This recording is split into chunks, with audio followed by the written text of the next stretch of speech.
বসিরহাটে বিপুল পরিমাণ কার্তুজ ও আগ্নেয়াস্ত্র সহ 2 অস্ত্র ব্যবসায়ী এসটিএফ এর জালে। বিপুল পরিমাণে তাজা কার্তুজ সহ বেঙ্গল এসটিএফ এর হাতে গ্রেফতার 2 অস্ত্র ব্যবসায়ী। উদ্ধার 2টি পিস্তল সঙ্গে 252 পিস কার্তুজ। গোপন সূত্রে খবর পেয়ে রাজ্য পুলিশের স্পেশাল টাস্ক ফোর্সেস একটি দল বসিরহাট থানার বসিরহাট পৌরসভার 21 নম্বর ওয়ার্ডের শিশুনা দাস পাড়ায় একটি বাড়িতে হানা দেয়।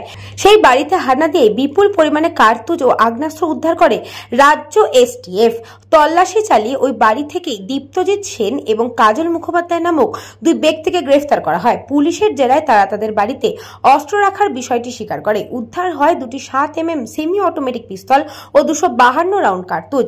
ধৃত দুজনকে গ্রেফতার করে বসিরহাট থানায় নিয়ে আসা হয়। ধৃতদের বসিরহাট মহকুমা আদালতে পেশ করা হবে।